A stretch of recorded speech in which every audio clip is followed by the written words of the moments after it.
réécrit en forme de rouleau. Donc, on a vu déjà certains éléments. Et je vous ai dit que quand on le réécrit sous forme de rouleau, les nouveaux versets V', il y a 43 versets, mais les nouveaux versets V', il y en a 66. Et donc, il écrit à un moment donné, alors j'ai fait quasiment le mot à mot, hein, donc, souviens-toi des jours anciens, considère les années de génération en génération, quand il divisa le fils d'Adam, quand il divisa le fils d'Adam, donc c'est le Adam 4 mondes, quand il divisa le fils d'Adam, et quand le Très-Haut donna cet héritage aux nations. Donc selon le nombre des fils d'Israël. Donc les mitzéphar, et donc la racine c'est Sefer, le livre, donc selon ce qui vient du livre qui mentionne les 12 fils d'Israël, qui sont évidemment des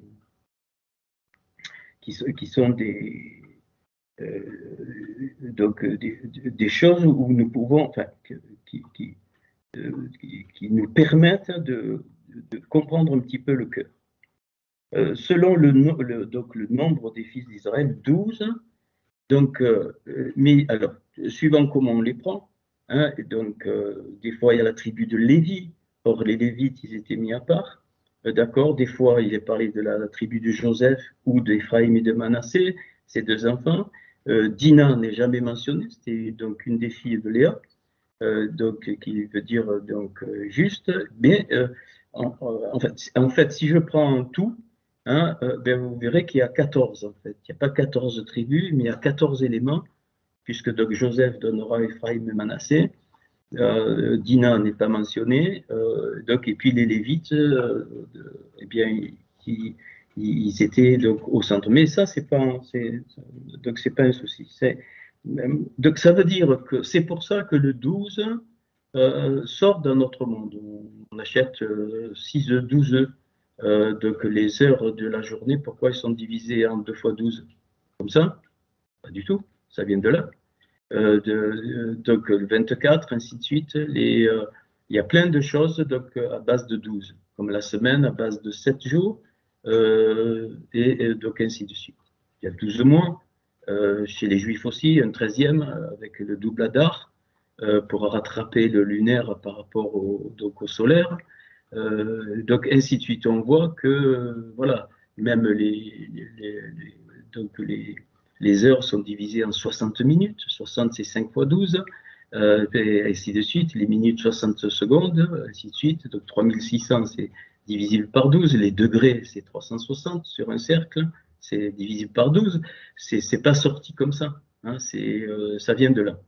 Les 12 mazalot, qu'on a traduit par les 12 figures du zodiaque que les divinateurs et les astrologues ont repris, mais qui sont une réalité dans la Torah. Job en parle, mais pas une réalité divinatoire, pas du tout. C'est que ce sont des signes, donc les constellations sont des signes que le fils d'Adam donc a été partagé suivant les 12. Donc c'est pour ça qu'il y a 12 donc, tribus. Et il dit donc Jacob est le territoire de son héritage, car la portion de Yod et Vavé, c'est son peuple. Donc là, là, on est dans un sujet, c'est son peuple. Et alors, mais quand j'entends le peuple élu, le mot donc élite au sens du monde, c'est du n'importe quoi. Donc élu, donc dans le sens de la Torah, le Réchit, donc c'est un échantillon qui a été prélevé pour donner le modèle. C'est ça élu, c'est pas une supériorité. Et donc les nations sont aussi importantes que Israël, donc et pareil, ça va dans les deux sens. Il y a autant, sinon plus, de débauche et de corruption chez les Juifs que chez les nations. C'est la même chose. Parce que le mal touche tout. Il ne faut pas Il ne faut pas croire que... Non, le pire se trouve chez les Juifs. Les plus grands satanistes dans l'histoire ont été des Juifs. Les plus grands dictateurs, ils avaient des origines quasiment juives. Même Hitler, hein. Eh bien parce que Hachem veut montrer que dans l'œil, la pupille est pas plus importante que l'iris. Sans l'iris, la pupille ne peut pas fonctionner. Donc, et l'iris, c'est le partage. La pupille donne l'image, hein, c'est la prunelle de l'œil de Hachem, c'est Israël. Donc, et les Goïm, ce qu'on appelle les nations, qui est un mot péjoratif, eh bien, c'est aussi important. Bien aimé. J'ai fort sur le cœur, enfin, on va se rencontrer bientôt. J'ai très fort que, je ne sais pas, il ne faut pas attendre quelque chose d'un coup, hein, mais est-ce que vous savez que les goïms non-croyants sont plus proches de Hachem que la majorité des croyants? Je souffle, hein. Et c'est pour ça que, en tout cas, j'ai des éléments qui me font dire que quand le Mashiach va sortir, il y aura la majorité des guerriers qui vont le suivre, ce seront des gens du monde ou des gens qui se sont laissés transformer par la Torah. Mais même chez les Juifs, il y a beaucoup de Juifs qui vont s'opposer, comme ils se sont opposés à sa première venue, ça sera pareil. Donc c'est pas, je suis loin d'être contre les Juifs, pas du tout, hein, ni contre les goïms, pas du tout, mais c'est une réalité. C'est une réalité. Donc c'est pour ça que c'est important dans les temps qui viennent et dans la génération d'Élisha est une génération du cœur. Elle ne peut être que ça. Parce que l'épouse qui se prépare ne peut être que par le cœur. Ce n'est pas possible. Autrement, tu oublies. Tout ce qui, et ça s'accélère. Et c'est pour ça que il y avait déjà un symbole très fort. Jonathan, il était amoureux de David, pas dans le mauvais sens du terme. Il aimait son âme, parce que son âme, c'était le cœur de David. Et donc le cœur de David était suivant le cœur de Hachem. Il dit voilà un homme suivant mon cœur. Pourtant il en a fait des gourdes, donc c'est pas le problème. Hein. C'est pas ça le problème. Ça, il faut sortir. Si vous pensez encore que tu es approuvé par Hachem parce que tu fais ci, parce que tu fais là, complètement à côté de la plaque. Et Hachem, dans ce verset, le juste tombe 7 fois je le relève, il dit pas ça. Il dit que c'est lui qui fait tomber le juste 7 fois. Vous allez dire, mais il est cruel. Non. Parce qu'il veut que nous comprenions que nous sommes tous, d'une façon ou d'une autre, je l'ai déjà dit, imprégnés de la nature de péché. Imprégnés, jusque dans la moelle de nos os. Voilà. C'est clair et net. Donc, si quelqu'un me dit le contraire, ben, il va monter sur une table et puis on va l'applaudir. Et comme ça, il va tomber, hein, parce que l'orgueil va t'étouffer. Et donc, toutes les formes religieuses qui veulent t'amener à une espèce de sainteté, ce sont des formes complètement sataniques, qui sont habitées par des anges déchus. Tous les plus grands religieux sont remplis de forces négatives. Tous ceux qui veulent t'entraîner dans une pseudo-pureté, pseudo-sainteté, je ne suis pas en train de dire qu'il faut que vous péchiez, je n'ai pas dit ça. Hein. Je dis, on a tous la nature du péché, et après, j'ai donné tout un message là-dessus. Hein, nous avons, grâce au mérite de Yeshua, je dis bien grâce au mérite de Yeshua pour nous les Goïs, et pour les Juifs, grâce à la Torah, hein, nous avons un privilège, entre guillemets, supplémentaire, une grâce supplémentaire, c'est que, eh bien, nous pouvons avoir les mérites de Yeshua, eh bien, nous pouvons maîtriser le passage à l'acte du péché. C'est ça, quand Jean il dit, celui qui est né de Hachem ne pêche plus, il ne dit pas qu'il a plus la nature de péché, pas du tout. Et l'œuvre de la croix n'a pas supprimé la nature de péché. Elle a englouti les forces qui entraînent que la nature de péché passe à l'acte. C'est ça. Et donc, c'est pas pareil. Donc, c'est pas pareil. Alors, alors, pourquoi je prends Deutéronome 32? Parce que c'est une question de cœur. Alors, je le dis, je vais montrer la planche, mais donc la grande ours, les Pléiades donc l'Orion, la valeur numérique des trois, donc ça fait pile 565. Je vous l'ai déjà dit. 565, c'est 5 fois 113, qu'on est par cœur. C'est-à-dire 113, c'est le Kisekavod. Donc c'est le trône de gloire dans les 5 parties. Donc le Asinu, ce chant est merveilleux dans les 5 parties. Alors tu peux mettre les 5 mondes, les 5 niveaux de notre âme, c'est donc de révéler le trône de gloire dans les 5 parties, ça fait les 565. Et il y a pile 565 lettres dans Deutéronome 32, des versets 6 à 18. Dans le premier mot où il y a une grande lettre qui est le He, jusqu'à l'autre mot qui a une grande lettre qui est le Yud, il y a pile 565 lettres. Voilà. Donc, He et Yud, quand je le lis de l'autre côté, c'est Yud et E, c'est Ya. Donc, qu'est-ce que ça veut dire? Donc, ça veut dire que ce passage, donc le passage des constellations, c'est quelque chose qui parle à mon cœur.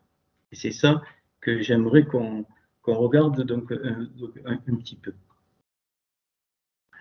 Et donc, alors, ok.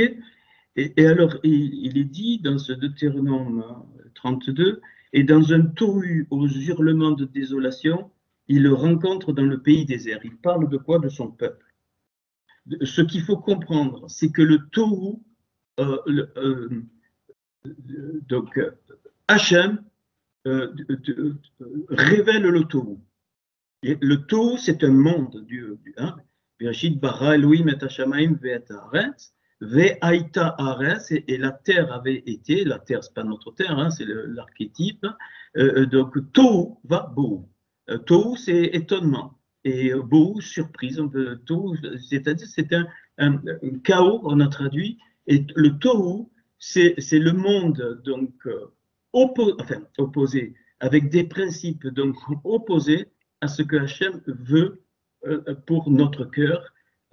Et notre cœur, eh bien, il y a des éléments des 12 tribus, des 12 familles. C'est à l'opposé. Ok. Et donc, alors il dit, donc c'est l'exil. Les exils sont voulus pour le peuple juif et pour nous aussi. Les exils sont voulus pour révéler le Tohu. Quel est notre exil? Les Juifs sont aujourd'hui dans l'exil de Rome, le plus profond et le plus long. Depuis 2000 ans, c'est l'exil de Rome, parce qu'il n'y a pas que ça, mais il y a eu le rejet du Mashiach. Ils n'ont pas vu, certains n'ont pas vu, le premier disciple, puis après, nous on est en exil depuis Constantin. Il faut comprendre. On n'est pas depuis 2000 ans, c'est le Tohu. Donc le Tohu total. Total. Et je suis très sérieux. Vous allez dire, mais tu te prends pour qui? Non, je me prends pour rien du tout. Je suis juste le porte-voix. Et donc, Hachem, si vous le remarquez bien, est en train de mettre. Donc, Hachem est en train de mettre un terme à ça. Donc, un terme, et c'est pour ça qu'il y a. C'est pour ça qu'il y a. Donc tout ce qu'on vit aujourd'hui dans le monde, pour certains juifs c'est la Torah, donc ils reviennent à la Torah, nous on découvre la Torah qui vient confirmer la Béchoura, et ainsi de suite. C'est quoi le but? C'est essentiellement de faire de notre cœur un cœur d'épouse. Et c'est loin d'être gagné, très très loin d'être gagné. Il le rencontre dans le pays désert, il le garde comme la prunelle de son œil. Ça veut dire quoi? Donc le Ishon, le petit homme. La prunelle, c'est Ishon, petit homme, tout petit, petit, comme la prunelle de son œil. Donc, il l'entoure et il l'instruit. Soviv et Lamed. Donc, Soviv, c'est entouré, encerclé, et donc il instruit. Où? Au désert. Ça, on peut, très peu comprennent ça. C'est impossible, même si tu connais, entre guillemets, personne ne le connaît, hein, Yeshua, personne, c'est pas vrai. Les disciples l'ont vu physiquement, mais même eux, ils ont été dépassés par ce qu'ils représentaient. Excusez-moi hein, de le dire, donc ne me parlez pas de ça, donc c'est faux. Et donc le désert, même Yeshua, il a montré ça, Luc chapitre 4, il était rempli de la roire, donc rempli du souffle d'Élohim, et la première chose que le souffle d'Élohim, qu'on a traduit par Saint-Esprit, qui est une mauvaise traduction, le souffle d'Élohim, il le conduit où? Au désert, pour être tenté, au désert. Hein, il y a les trois éléments, les pierres, transforme-les en pain. Si tu sors tu sors d'Elohim, donc jette-toi, ainsi de suite. On connaît ça. Eh bien, pour nous, c'est pareil. Mais le désert n'est pas négatif. Le désert est nécessaire pour qu'on puisse rentrer dans les chambres de notre cœur. Sans le désert, tu ne peux pas rentrer dans les chambres de notre cœur. Donc, une image, si tu vas dans un désert physique, une image physique dans un désert, il n'y a rien, absolument rien. Et les nuits, la nuit, le ciel est tellement clair, évidemment, si le désert, il pleut rarement, eh bien, tu sais que les yeux de Hachem te voient parce qu'il n'y a rien. Il n'y a rien, c'est que dans le désert que ton cœur est révélé. Et qu'est-ce que tu vois? Les constellations. Toutes les constellations dans le désert du Sahara, dans les déserts du Negev, tout ça, c'est là qu'il y a la plus belle vue, il n'y a pas de lumière, donc il n'y a rien du tout. Donc, donc l'exil, nous avons aussi des exils personnels, hein, qui sont évidemment à l'image d'un exil collectif, mais ce n'est pas pour nous faire mal, hein, ce n'est pas du tout ça, c'est le seul moyen. Pourquoi? On le sait, pourquoi? Parce que on est un peuple Koured. Ce n'est pas que les Juifs qui sont au Koured. Nous avons le Horef, la nuque, qui est complètement serrée par Pharaon.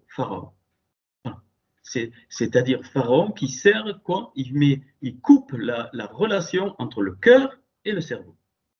Donc la pensée et le cœur. Et le but de la sortie d'Égypte, c'était que la nuque soit lâchée pour qu'il y ait à nouveau eh bien, le passage donc, entre le cerveau donc, et le cœur. Hachem ne veut pas il n'a jamais dit qu'il veut enlever nos pensées, tout ça, mais il veut mettre donc en harmonie. Donc il étend ses ailes pour les porter, donc le peuple, les montant sur son plumage, comme l'aigle veille son nid, donc voltige sur ses petits. Et aucun dieu étranger n'était avec lui, avec le peuple. Yod et Vavé seul le guidaient. Et il mange, c'est toujours Deutéronome, mais lu sous forme de robot. Et il mange le produit des champs, toujours le peuple, et il le monte sur la hauteur de la terre, et de l'huile du rocher en silex très dur, il suce le miel du rocher. Ok. Puis après, donc, il y a quelques niveaux qui correspondent au cœur. Puis avec la graisse des agneaux et des béliers, la crème du bétail et le lait du troupeau, avec l'abondance du meilleur froment, donc, et les boucs fils de Bazan, qui veut dire de fertile, hein, Bazan ça veut dire fertile, et engraissé, Yeshurun. Très important ce verset, et engraissé, Yeshurun, c'est celui qui est droit. Celui qui est droit, Israël, Yachar-El, c'est la droiture de Dieu. Bien, même celui qui est droit, toi qui es droit, il est en train de dire, tu as bu le vin et le sang des raisins. Tu as bu le vin et le sang des raisins, donc c'est un enivrement de quoi? Eh bien, de la maison de l'enseignement, l'inverse du cœur. Tu deviens Seigneur. Il faut comprendre hein, ce que je suis en train de dire. Tu deviens Seigneur et tu as oublié Dieu, lui qui t'a façonné. Et c'est trois mots qui se suivent dans l'hébreu, Il n'y a pas de verbe rien. Gras, épais, obèse. C'est ce que nous devenons lorsque nous allons à la maison de l'enseignement, qui est l'opposé de l'enseignement de la maison. Gras, épais et obèse. Shamanta avita kachit. Et c'est des mots très très forts qui ont tous donc le tav, évidemment, mais le yud et le tav, et en particulier le kachit, c'est-à-dire donc obèse, c'est-à-dire que donc la maison de l'enseignement ne peut produire que de l'obésité. Voilà, c'est tout. Alors, je vais. Et donc, il parle, et le peuple rend jaloux donc Dieu avec des dieux étrangers. Les dieux étrangers, c'est pas des idoles. Hein. Vous savez, il y a, dites-moi combien il y a de grandes religions entre guillemets dans le monde entier. Bon, les trois monothéistes qu'on connaît, mais tu vois, vous avez les hindous, les bouddhas, ainsi de suite. Ce sont des milliers, des milliards, ainsi de suite. Eux, ils montrent une idolâtrie certaine, évidente. Mais ce n'est pas cette idolâtrie-là que Hachem. Ça, c'est des civilisations, on ne sait pas pourquoi, c'est comme ça, on n'a pas pointé du doigt. Mais si un hindou de tout son cœur, il pense servir Dieu en traitant des idoles, Dieu regarde son cœur. Ne pensez pas que Hachem, non, ce sont des neshamot, des âmes, et c'est pour ça que c'était important de comprendre ça. Il y a je ne sais pas combien, il y a les Chinois, ils ont leur truc, les Hindous, ils ont leur truc, les Africains, ils ont leur truc. Je ne prends pas des religions monothéistes, mais bon, ok. Et même sur Ishmaël, il y a une bénédiction. Attention, hein, Ishmaël, il ne faut pas croire que Ismaël, donc l'islam, c'est pas vrai, c'est faux. D'accord? Bien sûr qu'il y a l'islam, mais quand un arabe, un fils d'Ishmaël, où il y a une bénédiction qui est prévue, quand il se prosterne devant Dieu et qu'il pense le servir, Hachem voit son cœur. Bien sûr, il est dans le mensonge, tout ce que tu veux, mais Hachem voit son cœur. Amalek, c'est différent. Amalek, certains Amalécites, hein, c'est la Perse, c'est l'Iran d'aujourd'hui. Ça ne veut pas dire que tous les Iraniens sont foutus, je ne suis pas en train de dire ça. Il y en a qui ouvrent les yeux. Mais Amalek, c'est volontairement qu'il a fait quoi? Il a levé la main sur le trône de Hachem. Tu ne peux pas lever la main sur le trône de Hachem. Et pourquoi? Comme on l'a vu, les trois constellations qui font 5 fois 113, c'est 5 fois le trône de gloire. Et ça, il faut comprendre.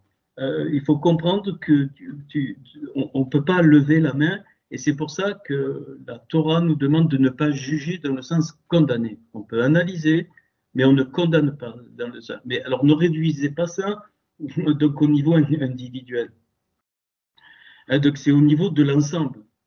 On peut voir quelque chose qui ne va pas, on peut prendre une décision, on peut se séparer, on peut se réunir, on peut tout faire, mais c'est hors de question de condamner. Voilà, jugement au niveau condamnation. Parce qu'on ne sait pas l'histoire des civilisations, on ne sait pas l'histoire d'une Neshama, l'histoire de son histoire, sa vie, on ne sait pas. Hein, on ne sait pas, on voit les problèmes qui arrivent, mais les problèmes ont toujours donc, une origine entre guillemets.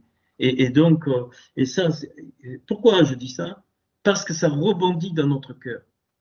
Ok, dès que tu agis, c'est pour ça que Yeshua dit, écoute, tu vois là, c'est dans ce sens, hein, tu vois la paille de ton prochain, mais regarde un peu ta poutre. Pourquoi? Parce que dès que tu vois, pour condamner la paille de ton prochain, tu éteins des pierres étincelantes dans le royaume des cieux. Tu les éteins, ça s'éteint. Les anges y vont, ils éteignent. Ah, ça, je peux pas. Il me faut 10 cours hein, pour magnifique. Comme il y a des étoiles qui s'éteignent hein, au bout d'un moment. Donc, il faut bien comprendre. Donc, la portée de notre cœur donc, a une portée universelle dans le temps et dans l'espace pour nous. mais hors temps et hors espace pour Hachem.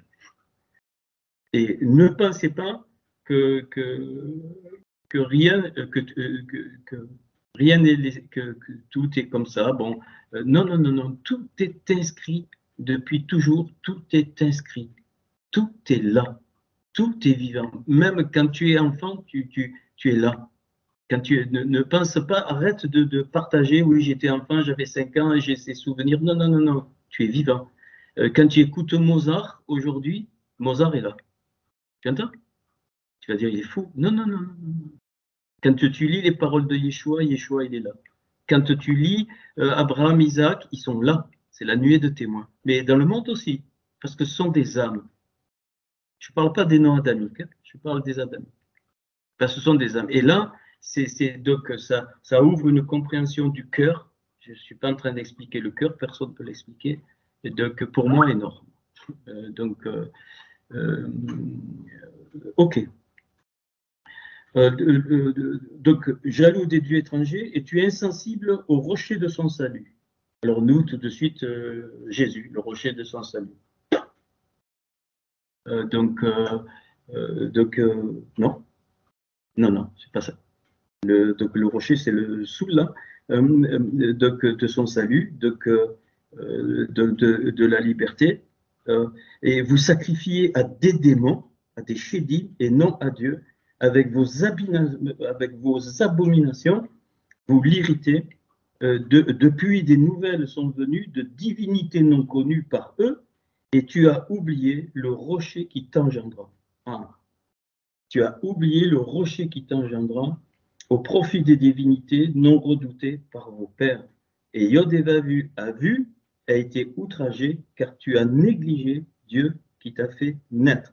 Et le mot négligé, tu as abandonné, c'est Téchi. C'est là que s'arrête le fameux Yud grand, et c'est entre ce que je viens de lire, Pierre, pile 565 lettres. Ok. Alors, on va reprendre un petit peu. Je suis obligé, c'est dommage, j'aime bien vous voir, de faire un partage d'écran, mais c'est pas grave. C'est obligatoire. Donc on va reprendre. Là, on a entamé le cours hein, depuis un moment. Ok. Voilà, vous criez si vous ne voyez pas.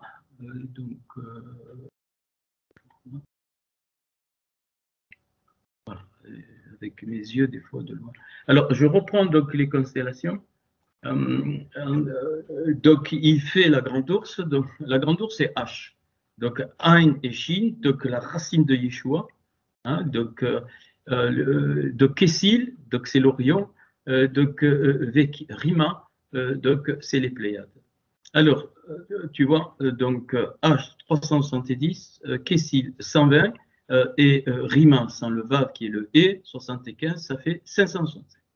Donc ce qu'on vient de lire, c'est pile 565 lettres, donc 5 fois le trône de gloire. Puis il est dit, donc Atkacher, donc c'est-à-dire attaches-tu, nous, Mahadanot, donc les liens, donc des Pléiades, ou tu détaches les, ou Mosherot Kessil Tefa Terra, donc où tu ouvres les cordes de l'Orient.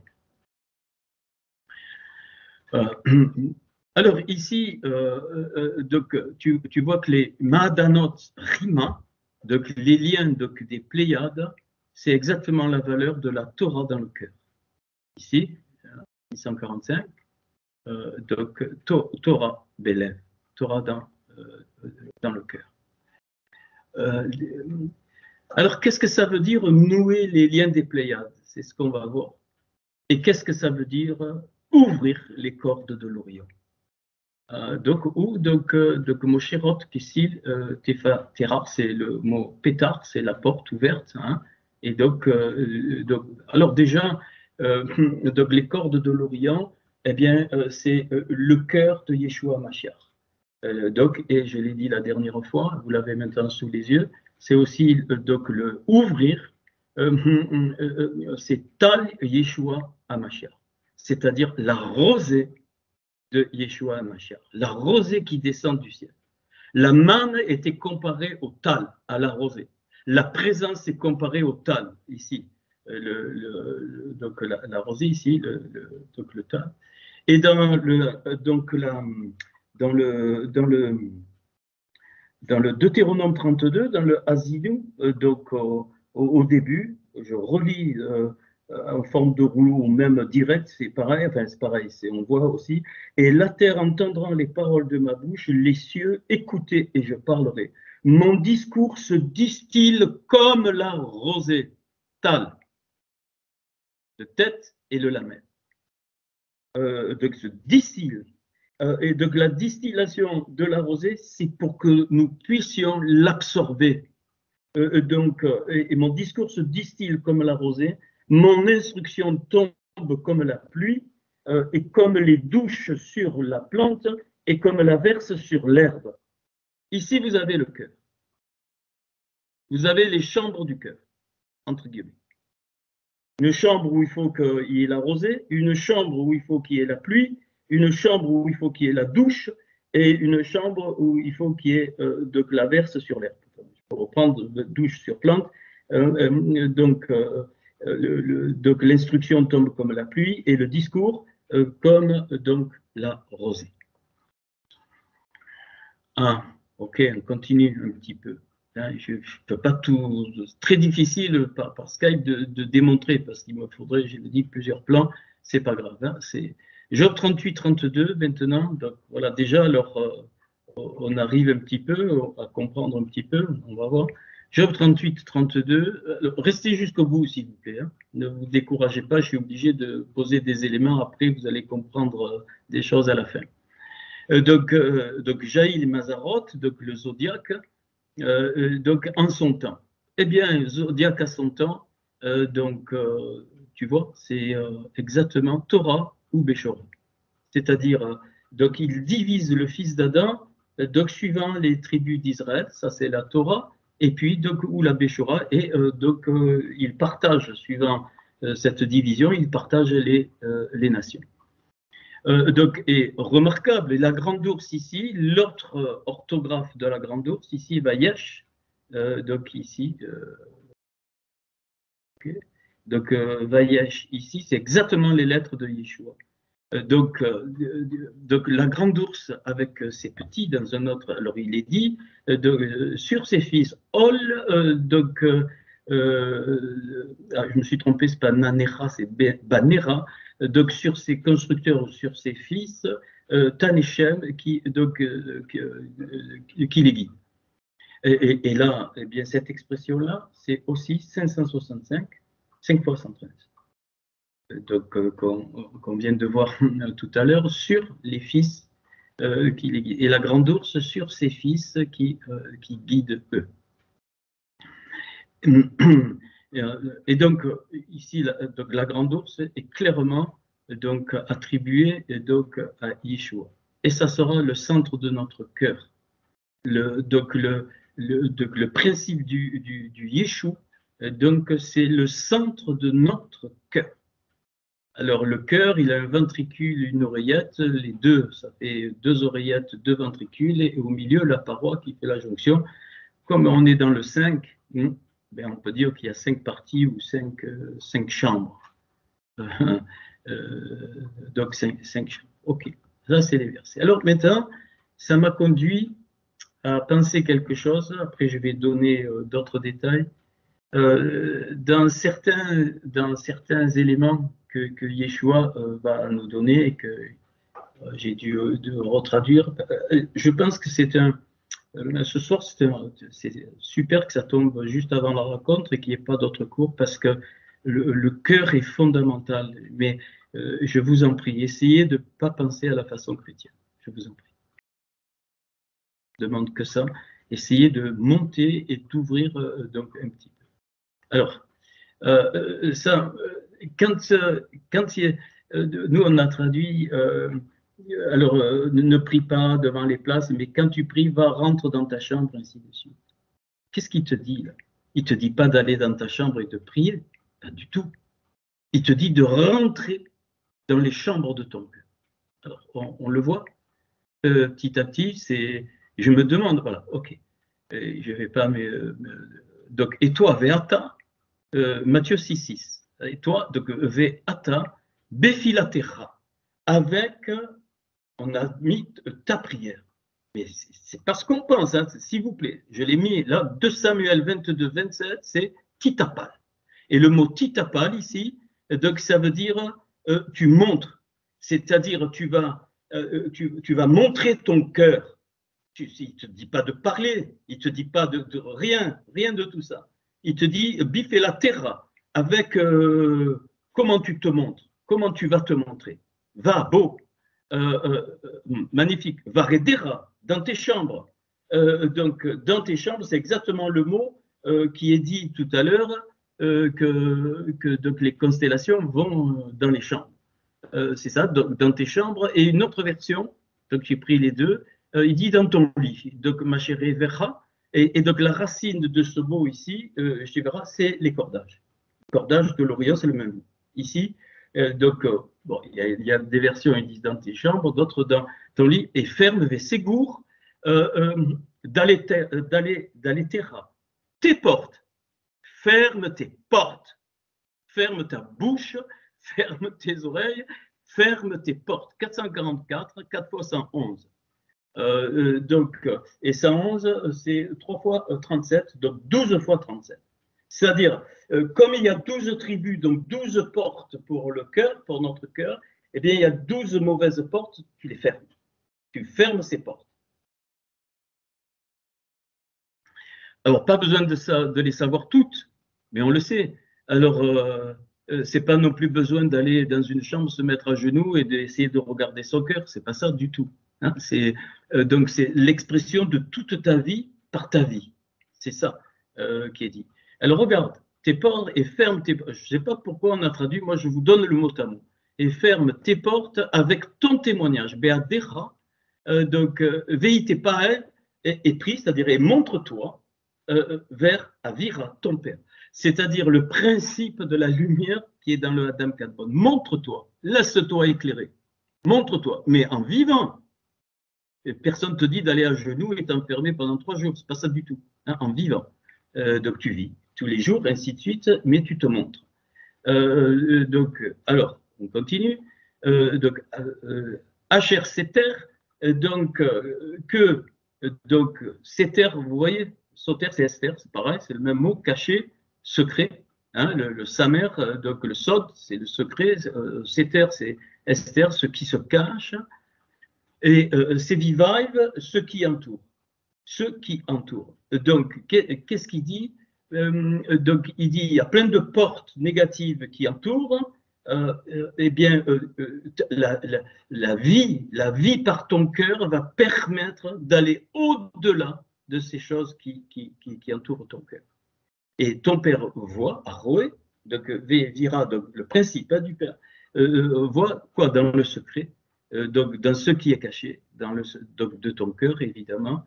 Et donc c'est un bienfait pour toi, une récompense, Gemulecha, donc Begalouille, avec dévoilement. Je ne sais pas les traductions, ce qu'elles ont fait. Dans le grec, je ne sais rien. Allez-y, hein, cherchez, vous allez voir. Donc Begalou, ça veut dire avec dévoilement. Et ainsi, donc, et apaise pour toi. Et donc, Yeshalom, donc, c'est pas du tout Dieu te le rendra. Hein, donc, Yeshalom, ça veut dire et tu seras apaisé. Les rats pour toi, tu seras apaisé. Parce que si on n'est pas dans le shalom c'est quoi? C'est l'apaisement. Donc, l'apaisement, comment? Par le secret de ton cœur qui est mis à nu. Le secret de ton cœur qui est mis à nu devant le principe du Père des Lumières, du Adam Kadmon, et ce n'est que dans ce shalom que tu vas pouvoir voir eh bien, les choses qui doivent être corrigées, entre guillemets, de la part de Hachem. Donc ça, c'est Matthieu 6,6. Puis un autre texte avec les Pléiades, quand Yeshua dit « il y a plusieurs demeures dans la maison de mon Père ». Il faut se poser la question. Hein. Et donc, on sent que c'est bien lié donc, aux constellations qui vont dans les champs. Alors, j'ai pris Jean 14, 1. Donc, Hal, non. Yerat, brisé, donc l'ivrem, donc votre cœur qui est ici. Hein. Donc, Aminon, Be'Elohim. avec, donc ton cœur ne sera pas brisé si tu comprends que la Hémouna, elle sort de Dieu, de Elohim, tu vois. Donc, quand j'ai mis ayez foi pour vous contenter à Aminou, donc ayez foi donc, de ceux qui sortent de Elohim, de Bé-Elohim. Donc, ou Rémo comme Ken, ainsi à Aminou avec foi avec nous. C'est-à-dire comme cette foi qui vient d'Elohim, donc des mondes d'en haut, sort de moi. Il ne dit pas d'avoir foi en Yeshua. Foi en Yeshua, ça veut dire quoi? Ça ne veut rien dire. Yeshua n'est pas Dieu. Puis même, on n'a pas foi non plus en Dieu. C'est faux. Ça, c'est l'homme qui a inventé ça. C'est la foi de Hachem. Je suis un vase de la foi de Hachem qui descend donc en moi. Ok. Et puis, donc il y a plusieurs demeures dans la maison de mon père. Regardez, Jean 14, 2, vous l'avez sous les yeux. Et il dit, mais où note ravot, donc des présages en abondance. Je traduis, hein, mot à mot, tu ne me trouves pas autre chose. Mais où notre ravot, nitsao, à trouver. Donc des présages en abondance à trouver. C'est quoi? Il parle des présages des cieux. Hein, les astrologues, ils ont fait des conneries. Mais les présages des cieux, ça veut dire les présages dans notre cœur. À trouver, bébait, dans la maison de mon père. La maison de mon père, c'est ta maison là-haut. C'est ça que tu dois trouver, mais pas à chercher comme ça, elle se révèle toute seule. Et regardez, et c'est pour ça les liens des Pléiades, le mot Ma'adanot, eh bien c'est la même racine que Meunot, les présages. Je ne sais pas pourquoi. Hein, voilà, donc il dit que les nombreux présages donc, à trouver dans la maison de mon père, eh bien c'est ça qui va faire donc, les liens. Et donc, Bémounot, bon, je l'ai mis, hein, c'est 572, là, ici, donc avec présage, c'est Bémounot 574, mais si tu enlèves le bête, Mounot, présage, c'est 572, et Ma'adanot, c'est-à-dire avec les liens, dans les liens, c'est la porte. 570, c'est une porte. Donc, on est exactement dans le cœur, mais en relation avec les constellations. Alors, là, je vous montre que le Adam Kadmon. Alors, et puis il dit je vais en mon lieu. Je vais en mon lieu, c'est le Makom.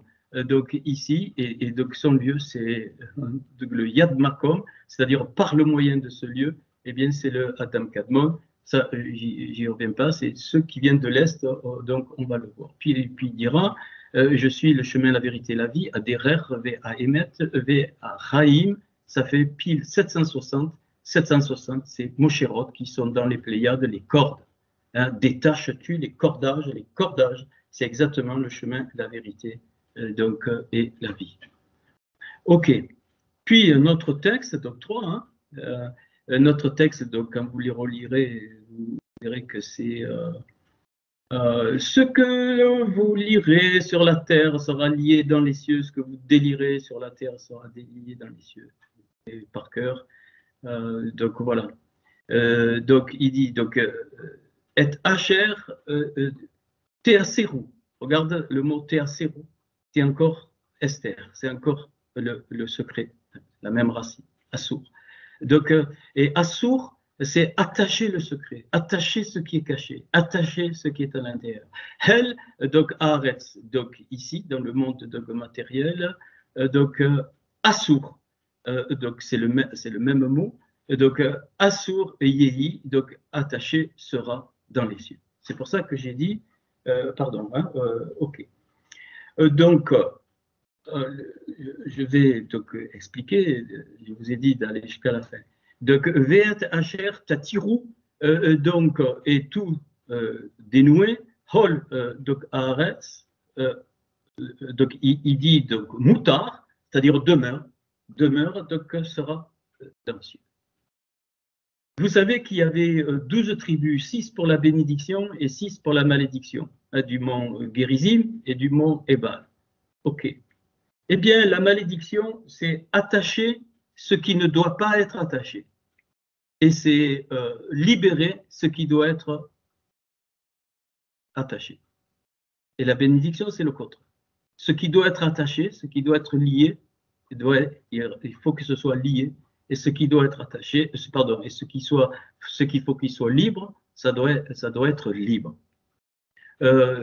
Et donc on va voir, c'est pour ça que donc les chambres de notre cœur, eh bien, on va comprendre avec les tribus un petit peu ce que ça veut dire.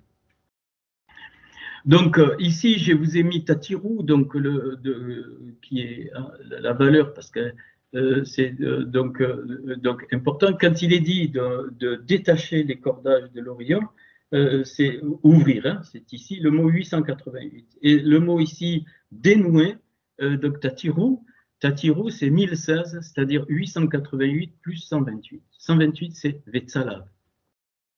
Là, c'est important. Vetsalav, on sait que c'est la croix. Le principe de la croix, et Vetsalav, je le redis, c'est, regarde, l'hameçon du cœur. La main bête. Donc là, on est en plein dans, on est en plein dans la substance même de ce qu'il y avait de toute éternité dans le Adam Kadmon. C'est donc l'hameçon du cœur, c'est ça qui va donc attacher les choses et c'est ça qui va détacher donc les choses. 128, c'est ça là, et donc donc ça permet de dénouer. C'est ce qui doit être dénoué, évidemment. Alors, je ne peux pas tout détailler, je vais continuer pour qu'on comprenne. Donc ça, donc vous voyez que lié sur la terre, c'est pas du tout ce qu'on pense. C'est dans notre cœur que ça se passe. C'est dans notre cœur, dans les chambres de notre cœur que ça se passe. Bien alors, bien on revient vers constellation. Ben, il y a 12 tribus. Et donc tribus. Je vais le montrer tout à l'heure, qui était ordonné suivant l'Est, le midi, ça c'est l'ordre de départ des tribus. Dans le livre des nombres, j'ai oublié de mettre la référence, donc il y a même le nombre des hommes, alors il y a plein de significations, mais je ne fais pas ça ce soir. Donc il y avait un ordre de départ donc, des tribus. Bien, là, je vais le montrer tout à l'heure. Donc la tribu qui ouvrait, c'était la tribu de Yehuda, qui était à l'est, donc qui était Kedema. Hein, Kedema, qui est ici, l'est, c'est Kedema. Et donc, elles étaient. Alors, pensez toujours au cœur, vous allez voir. Hein, elles étaient donc marquées par le drapeau, ou le dégel, hein, la bannière, du camp marronné. Donc le drapeau du camp, si tu vois, ça fait 140, 103 plus 37, ça fait 140. Donc 103, c'est équivalent de la Emouna, 37, c'est le Yeshua, et 140, c'est Koum, se lever. Se lever, donc, ou la résurrection. C'est-à-dire que notre cœur est mort, ou le cœur même d'un ensemble, il peut être mort. Et donc c'est pour ça qu'il y a une bannière, un drapeau du camp qui doit se lever. Mais il y a 4 camps fondamentaux, hein, okay, qui sont donc les tribus étaient disposées, donc les 12 tribus en 3 x 4, enfin 4 x 3, et donc la tribu de Yehuda a été accompagnée d'Issachar et de Zébouloun, hein, qui sont là. Je vous ai remis donc les significations. Donc ce qu'il faut comprendre, c'est que il y a, j'allais dire, notre vie ressuscite à tout instant. Nous sommes morts, mout dans le sens de la Torah, mout, et donc la réparation permet la résurrection. C'est-à-dire chaque fois nous naissons.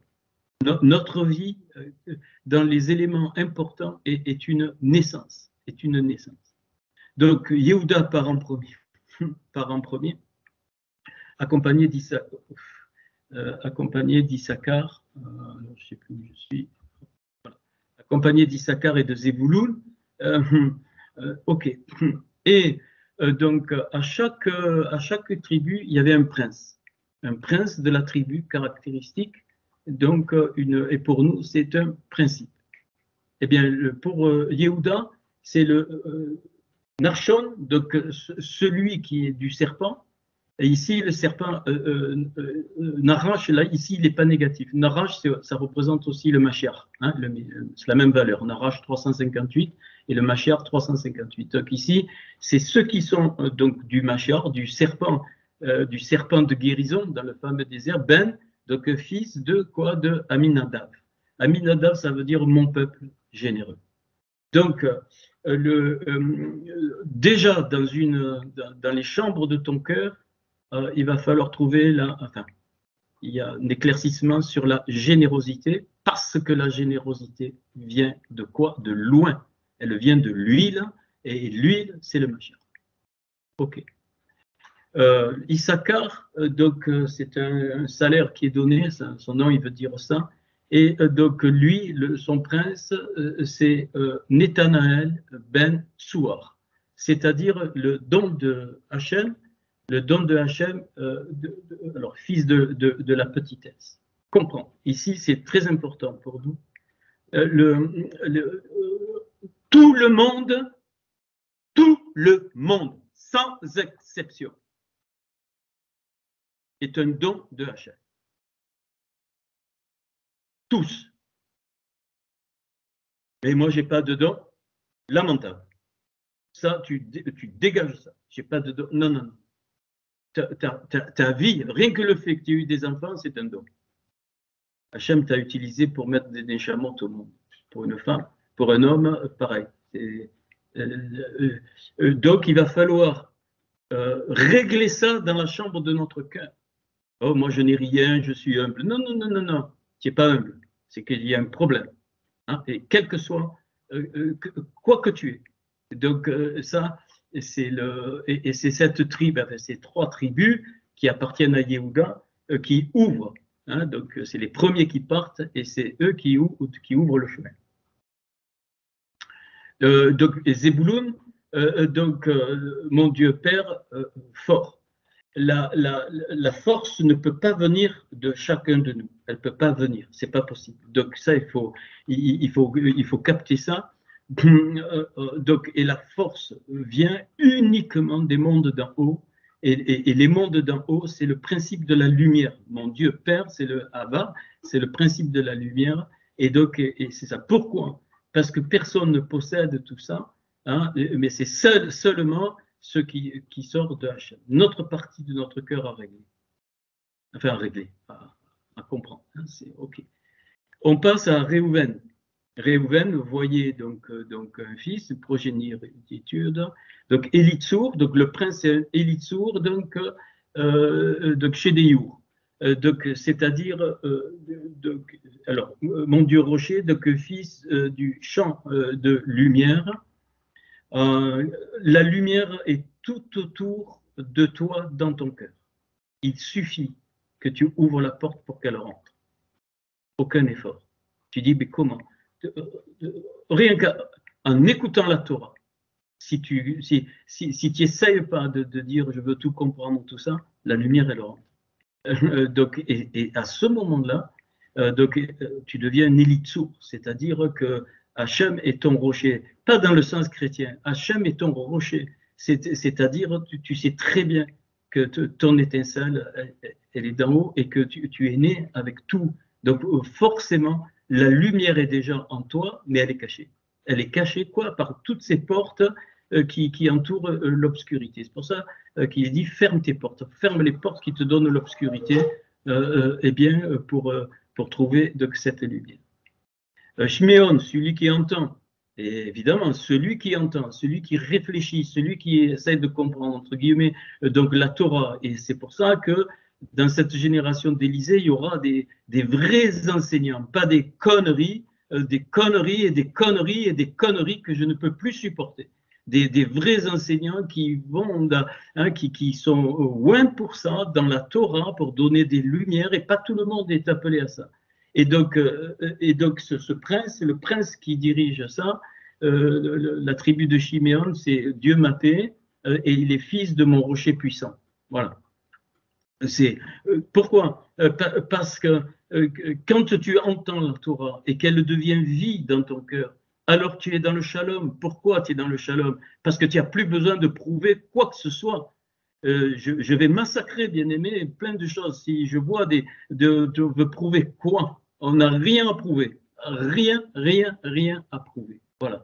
Et donc, c'est pour ça que la Torah me parle du Beit Shalom, la paix dans la maison. On sait c'est pour la famille, mais c'est aussi pour nous, dans la maison de notre cœur, et ça devient donc une force. Donc, à ce niveau-là, celui qui entend, ça veut dire c'est celui qui trouve son identité, donc où il n'y a aucune comparaison, donc forcément aucune jalousie, et ainsi de suite, ainsi de suite. Tant qu'il y a des trucs comme ça révèle ton cœur.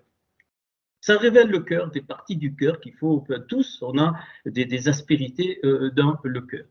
Gad, celui qui est heureux, d'ailleurs qui est le contraire de Dag, le poisson, hein, c'est pour ça qu'on dit poisson heureux comme un poisson dans l'eau. Donc Eliasaph, Reuel. Alors là, il y a donc il est dit dans ce passage de Nombre, dans Nombre 1, il est parlé de Deuel au lieu de Reuel.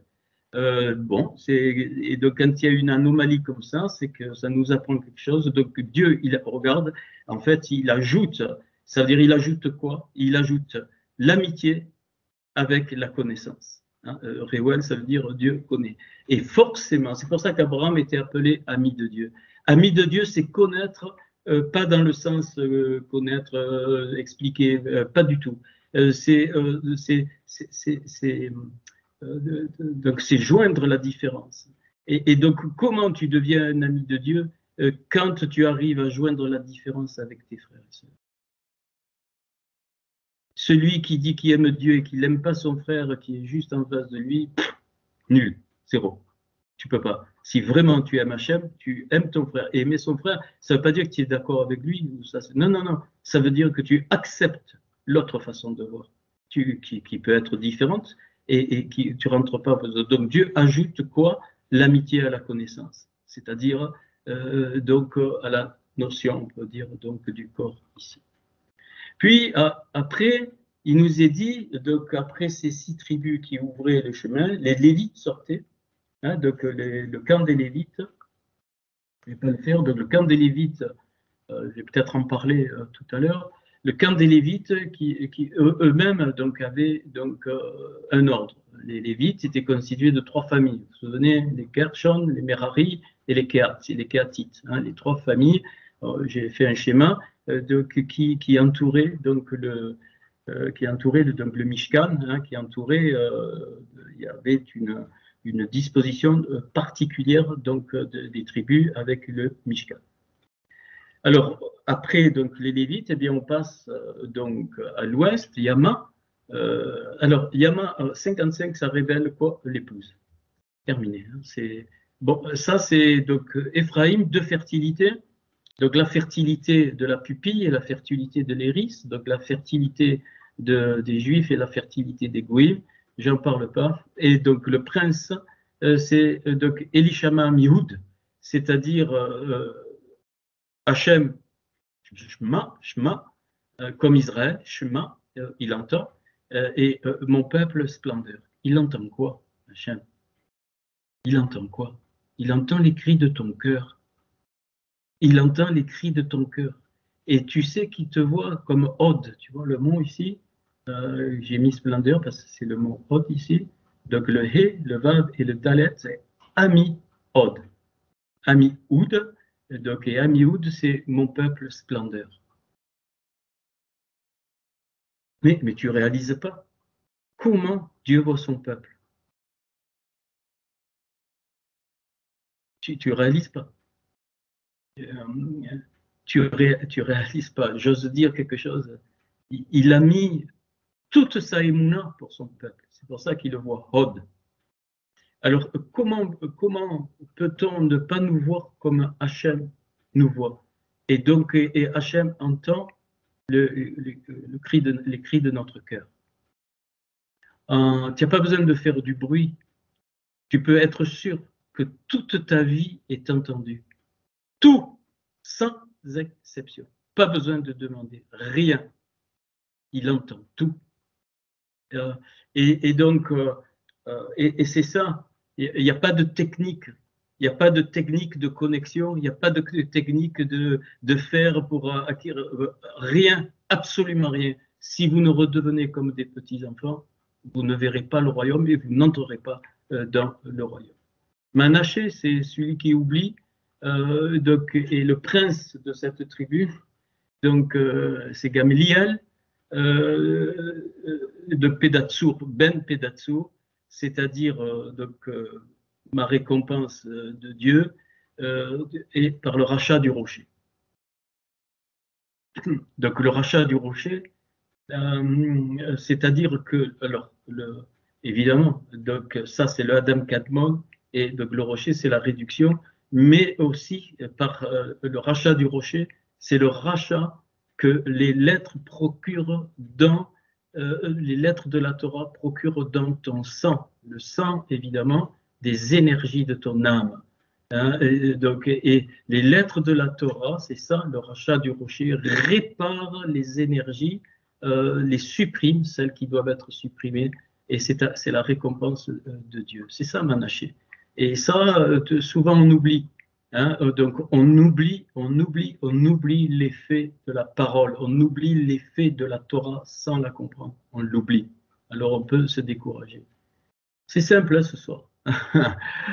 De Binyamin, fils de ma main droite, et donc le prince, lui, c'est Avidan Gidoni, qui est Gédéon, hein, c'est pareil. Donc la justice de mon père, et donc il est fils de la guerre, celui qui sépare. Hein, le guerrier, vous voyez, c'est pas Giboura, c'est Gidoni, c'est donc le guerrier au sens qui donc sépare. Voilà. Donc cette justice de Hachem, et c'est ça qui te recrée. C'est ça qui recrée ton cœur. Ok, je vais peut-être en parler tout à l'heure, je sais pas. Dan, donc la justice, donc lui, le prince, c'est Oriezer, donc Amishadai, donc c'est-à-dire le secours de mon frère, et il est fils de mon peuple puissant. Qu'est-ce que c'est qui donne la puissance dans un peuple? C'est les interconnexions et les vraies aides concrètes. Concrètes. Alors, moi, je suis effaré parfois des poussières. On est incapable d'assumer des poussières, bon, mais heureusement que certains donc, ont compris. Et donc, même le monde a compris ça. Hein, donc, l'entraide partout, l'entraide, même chez les religieux, ça existe. Et ça donne un peuple qui est puissant.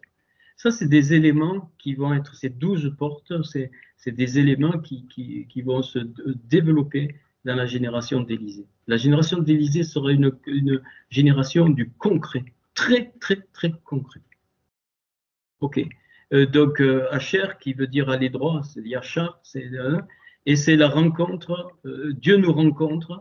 Hein, donc, le Pagiel, c'est le Dieu qui rencontre elle, c'est Dieu. Hein, et Pagi, c'est la rencontre, c'est-à-dire le face-à-face, et qui est le fils du trouble.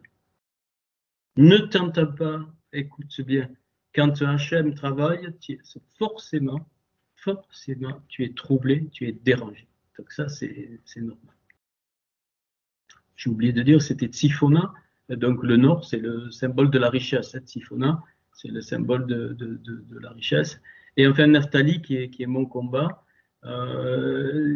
Et donc le prince, c'est donc Oricha, donc Einan, c'est-à-dire le frère du mal, fils de celui qui a des yeux. C'est-à-dire que tu ne dois pas refuser, enfin, tu ne dois pas comment dire, t'élever contre le mal. Oui, il y a du mal partout, mais ce mal permet d'ouvrir les yeux sur ce qui est bien et aussi parce qu'il y a plein de questions. De plus en plus, les gens se poseront donc des questions. Voilà. Donc ça, c'est quelques petits éléments. Alors, on continue. Voilà la disposition des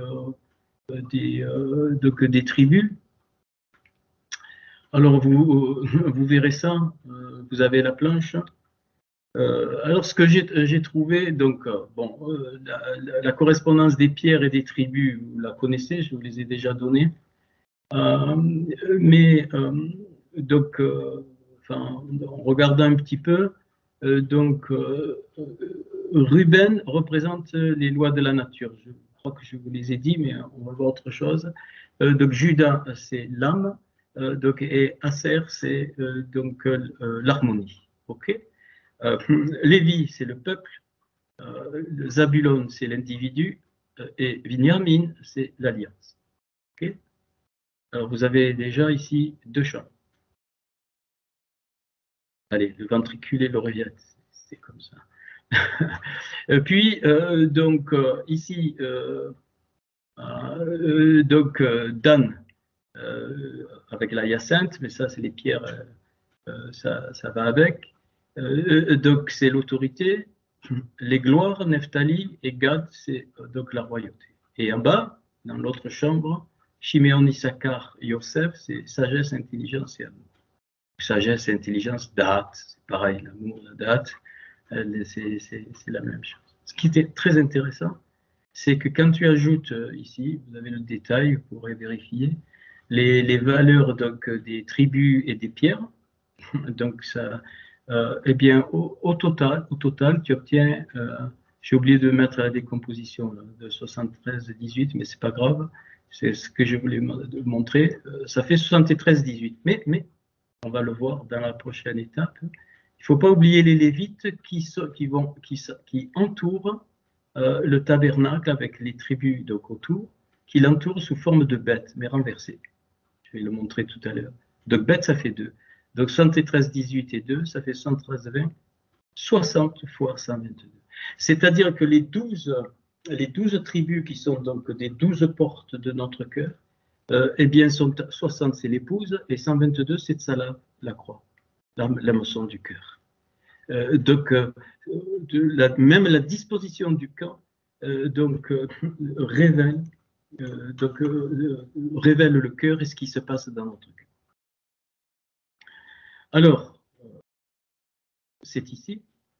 Donc voilà le bête en jaune. Vous aviez donc au milieu donc 3 familles. Merari, Gershon et Kehat, dans le livre des nombres, Gershon est à l'ouest, Merari il est au nord, j'ai oublié, donc Kehat, donc il est ici au midi, et là à l'entrée il y avait Moïse, Aaron et les fils d'Aaron ici, et c'est de l'est. Hein. Donc on sait que l'ouverture se fait de l'est. Dans la description du futur plan du temple, dans Ézéchiel 48, eh bien, il est dit que le prince rentrera du Kédem donc par l'est. Donc j'ai remis donc, en français les tribus tout autour. OK. Et donc ça vous montre ici donc, la maison, le bête à l'envers, donc ici. Et donc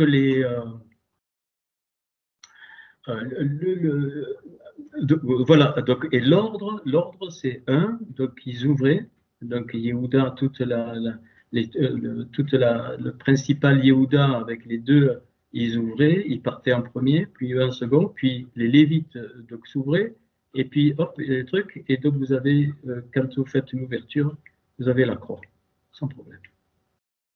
Ok. Donc c'est pas pour rien qu'ils partaient dans cet ordre. Après, il y a des éléments, mais c'est juste pour vous montrer. Et ça, c'est notre cœur, symboliquement. 1, 2, 3, 4 et le centre. 2 ventricules, 2 oreillettes et la parole au milieu. Ça, c'est notre cœur. Okay. Alors maintenant, qu'est-ce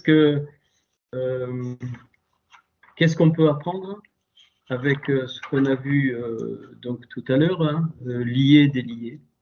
Eh bien, je vous donne juste quelques lumières, mais ça va s'ouvrir et vous allez comprendre des choses donc même individuelles.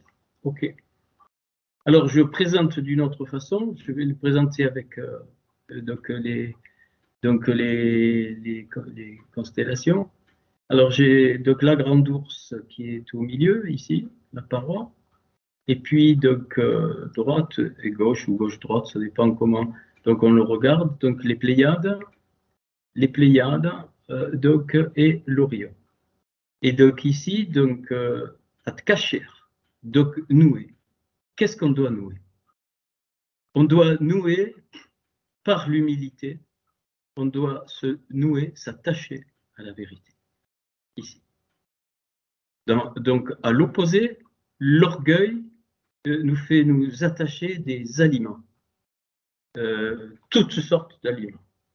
Donc, en gros, donc ici, eh bien, par l'humilité, et c'est moi qui décide, je m'attache à la vérité.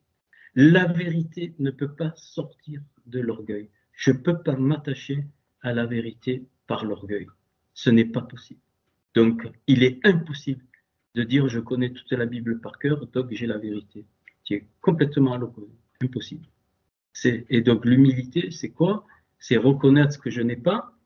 Et donc, un vrai maître et enseignable, hein, c'est parce qu'il n'a pas tout, c'est normal. Mais pour nous, ça va être très, très, très intéressant. Et c'est ce qui fait des dislocations.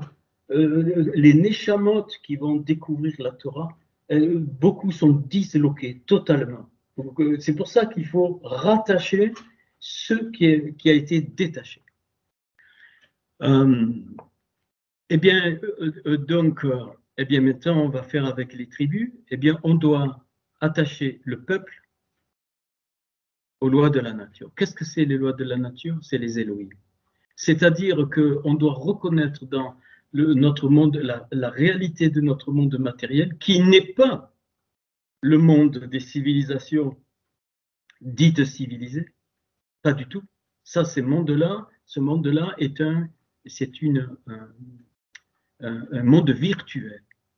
C'est-à-dire, il y a un habit, une apparence, tu grattes, il n'y a rien derrière. C'est que du mensonge. C'est que du mensonge. Ça ne veut pas dire qu'on ne doit plus vivre dans ce monde-là. Pas du tout. Donc, ça veut dire qu'on est là pour réparer ce monde et pour faire sortir nous-mêmes de notre cœur de ce monde d'illusion. Un monde totalement, comment dire, illusoire, oui, mais totalement faux. Voilà, un monde virtuel. Le monde créé par les peuples qui n'ont pas, qui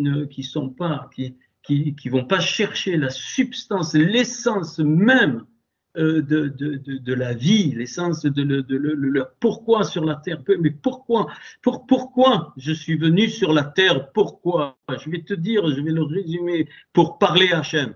Comment je parle à Hachem, c'est pas en lui faisant des rengaines comme un perroquet, c'est en vivant comme il a voulu que je vive dans mon identité. C'est ça, parler à Hachem, c'est-à-dire que ma vie devient un langage, ma vie concrète. Alors certains vont dire, ah ben alors je fais plus rien, je suis libre, connerie, encore connerie et connerie. C'est-à-dire si le peuple ne s'attache pas aux lois des Elohim, aux lois de la nature, c'est un peuple qui va éclater totalement. Il rentre dans l'illusion. Et notre monde, nos mondes dits de civilisation, eh bien, sont vraiment plus que dans le virtuel. C'est quelque chose de terrible.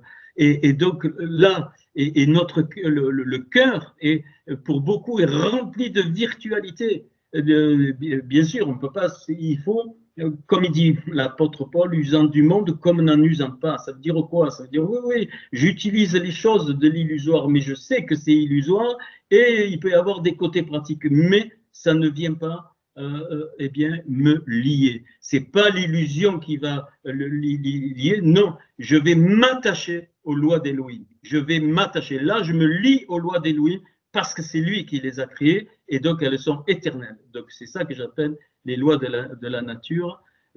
Et donc c'est attaché Lévi et Réhouven, ces deux tribus. L'individu et l'âme. Il y a des individus qui ne connaissent pas leur âme. Et beaucoup d'entre nous, on ne sait pas. On ne sait pas. On pense que parce qu'on est un individu avec, eh bien, on connaît notre âme. Non, non, il n'y a que la Torah qui peut te faire connaître ton âme. Que la Torah qui peut révéler ta nefesh, qui peut révéler ta roar, qui peut révéler ta neshama. sans problème. Et donc, attacher mon ego, parce qu'on a tous un ego, il faut que j'attache mon ego, ça c'est la liberté, donc à mon âme. Et en particulier que l'ego arrive à s'attacher en particulier à la neshama. Je dis en particulier parce que l'ego doit s'attacher aux trois domaines. Bon, l'âme, il est dans le lamed ici, mais je ne vais pas faire ça, vous connaissez. Donc j'ai déjà donné. Ça veut dire que l'ego est différent de l'âme. Hein, donc l'âme, c'est l'expression de mon individualité voulue par Hachem. Et souvent, eh bien, notre âme, elle est froissée. Elle est étouffée, elle est tordue, elle est tout ce que tu veux. Et plus tu as vécu dans ton histoire des choses, des choses d'imposition, plus l'âme, elle est étouffée, bien aimé. Ça ne veut pas dire que c'est fini. Non, non, non, non. C'est comme un dépliage. Mais quand l'individu s'attache à son âme, c'est très important. Parce que les neshamot qui vont venir, ils sont ruinés, bien-aimés. Et ça, c'est la vraie liberté. Quand tu attaches un individu à son âme, voilà ce que tu es, pas ce qu'on a voulu que tu sois. Eh bien, c'est comme un papier froissé en boule. Eh bien, tu défais la boule, il reste des plis. Mais dans le travail de notre cœur, eh bien,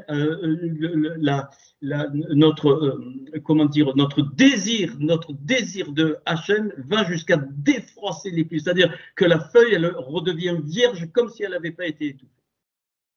Mais ce n'est pas par les techniques religieuses que tu obtiens. Non, non, non, non. C'est en rentrant dans la chambre de ton cœur et de laisser voir le secret que Hachem, lui, dans le secret, c'est dans le secret que Hachem, tu vas voir les choses. Et quand tu les as vues, il n'y a pas besoin de prier ou des conneries pareilles, pas du tout. Quand tu les as vues, tu agis. Tu agis. Dans la vie, tu agis. Je ne sais pas, il peut y avoir plusieurs détails. Si tu es bloqué sur certains trucs, eh bien, tu agis dans le contraire. Tu fais des actes concrets. C'est ça, attacher l'individu donc à son âme. Et c'est très important parce qu'il y a beaucoup d'âmes qui ce sont des massacres, surtout dans les milieux, dans les milieux religieux. C'est ça, donc nouer. Et enfin, nouer l'alliance donc à l'harmonie. Alors ça, c'était donc Zavouloun et Juda, et donc lier l'alliance à l'harmonie, c'est-à-dire c'est quoi? C'est-à-dire que un contrat entre individus n'existe pas. Un contrat entre individus est un leurre, s'il n'y a pas un vrai échange entre les individus, tu peux faire tous les contrats que tu veux, c'est du vent. C'est du vent poubelle. Point final. Une alliance ne doit pas te lier. Dans le mauvais sens du terme, une alliance, c'est quelque chose qui est donc en harmonie avec ton âme et en harmonie avec l'âme de l'autre, même avec des différences. Je dis ça parce que c'est ça qui fait qui a créé l'individualisme et l'égocentrisme. C'est ça, c'est ne pas avoir compris ça. Donc c'est important aussi et c'est la base de la construction du corps. Une alliance qui se joint à l'harmonie, qui s'attache à l'harmonie, ou les deux, eh bien c'est ça qui va transmettre toute la vie dans le corps. Okay.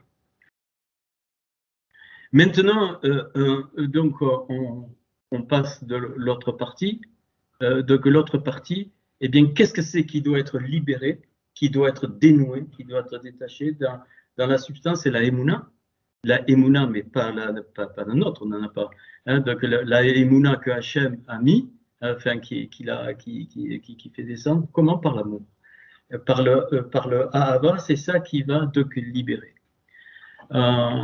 Et donc, eh bien, alors vous avez les tribus, vous avez tout, donc c'est la Chokhma, donc la sagesse qui va pouvoir libérer la vraie autorité ici, qui va détacher l'autorité. Et vous savez, la vraie autorité, les vraies gloires et la vraie royauté, elles sont dans des prisons, partout, surtout dans les politiques, partout, partout, dans les milieux religieux, partout, c'est en prison. Donc on doit les détacher. On doit les détacher, enlever les bandes. Hein. Le mot, c'est enlever des bandes, comme Lazare. Hein, donc enlever des bandes. Donc c'est la sagesse la Rochma, donc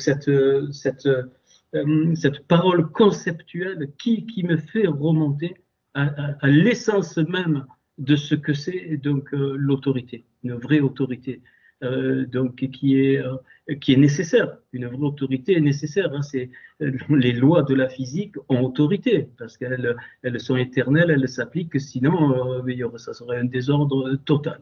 Mais, donc là, c'est la sagesse de la romance, c'est-à-dire c'est la pensée donc que Hachem fait couler. Et dans la génération de l'Élysée, ça s'appellera enfin, cette fonction, ça sera des vrais prophètes ou prophétesses, très peu en nombre, très peu, très peu, qui vont donc libérer littéralement les vraies autorités, et donc il y aura des fruits. Aujourd'hui, il y a beaucoup de prisons. Donc l'amour qui va donc libérer donc la royauté, c'est-à-dire donc les identités. Hein, et enfin, bon, je vais un peu vite parce que l'heure tourne. Et enfin, la bina, l'intelligence, la bina qui enfante, hein, la bina, cette intelligence qui va libérer les gloires. Et c'est pour ça qu'il est dit que nous allons de gloire en gloire, de gloire en gloire. Donc la libération donc des gloires. Donc, c'est ce que nous apprend les constellations avec donc les 12 tribus.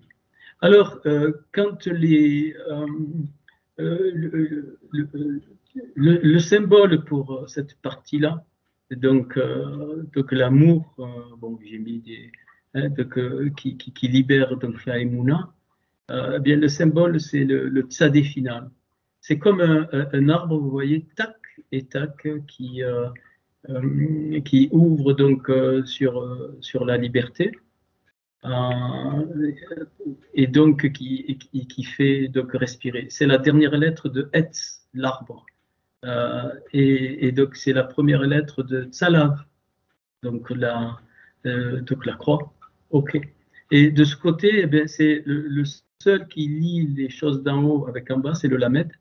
Donc, et donc, c'est ce Lamed, c'est-à-dire Lamed, ça veut dire enseigner, mais dans tous les sens du terme.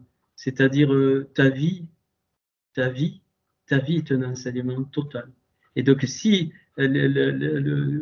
ton cœur entend la Torah, ben, tu vas vivre la Torah, tu vas rayonner la Torah, tu deviens un chandelier, je l'ai déjà dit. Et donc, tu vois que les deux lettres, Tzadé et Lamed, donc c'est Tzal, l'ombre. Et tu rajoutes le Bet, la maison, c'est Tzalav, donc la croix. Donc c'est l'ombre. C'est pour ça qu'il nous est dit, c'était l'ombre des choses à venir. Alors donc, c'était là comme des perroquets. On a traduit, oui, c'était là. Non, non, non, non, non, non. Et même aujourd'hui, Hachem, il met l'ombre. Pour cacher sa gloire, il met l'ombre. C'est le Tzal. Et dans cette ombre-là, il y a l'attachement aux choses où on doit être attaché. Et il y a la libération des choses qui doivent être libérées.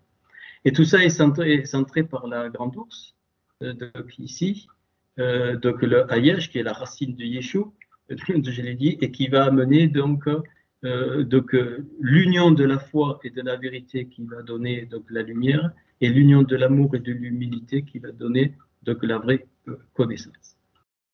Et donc, donc le centre, la paroi, donc va faire donc quoi? Eh bien, il va faire vibrer ce cœur. Il va faire vibrer ce cœur au rythme des mondes d'en haut et non plus des mondes d'en bas. Magnifique. Et alors, c'est pour ça que dans Deutéronome, verset 6, il y a l'expression les Yod et Vavé, pour Yod et Vavé. Tout ça, donc c'est les 12 tribus, les constellations, ça veut dire que le cœur entièrement pour Yod et Vavé. Il n'y a pas une autre alternative. Aucune autre alternative. Tout est pour Yod-Hé-Vav-Hé. Tout. Tout. Donc, tout ce que tu peux faire est la conséquence de lui. Je suis obligé de dire lui, de l'entité qu'on appelle Yod-Hé-Vav-Hé. Et c'est pour ça que Paul va rappeler, nous sommes de lui, par lui, pour lui. C'est parce que nous sortons de lui que nous sommes pour lui. Donc où est le sujet de se glorifier? Où est le sujet? Non, non, tout travail que tu fais, même pour Yod-Hé-Vav-Hé, s'il ne vient pas de Yod-Hé-Vav-Hé, poubelle. C'est pour ça que Paul ramène ça dans Corinthiens. Il dit, ok, pas de problème, mais vous avez le fondement, entre guillemets, le rocher. Là, ça sort les rochers dans Deutéronome 32, mais faites attention avec quoi? Parce que tout brûlera. Et bien aimé, cette histoire de cœur est vitale. Ça m'est venu, cette histoire de cœur est plus que vitale. S'il n'y a pas le cœur, tu oublies tout ce qui va se produire, poubelle. Vraiment. Donc, et chacun. Alors, je l'ai dit, pourquoi? Le cœur, c'est fondamental à ce niveau, parce que c'est la seule chose où Hachem, peut-être il y aura des questions, où Hachem n'interviendra pas. Hachem n'intervient pas sur le cœur. Il l'a créé, il a sorti de lui et il le laisse libre. C'est la seule chose.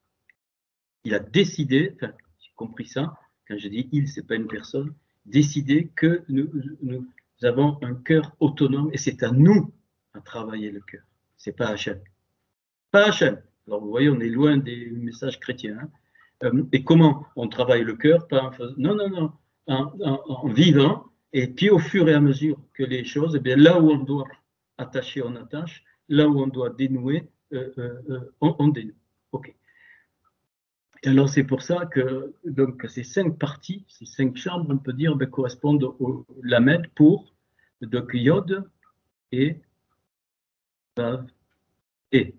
Donc le Yod, c'est-à-dire toute la vérité qui est continue, qui est condensée dans ce Yod, elle est soufflée pour la Emouna ici, et puis un second souffle, donc et donc le second souffle, donc Yod et Vav.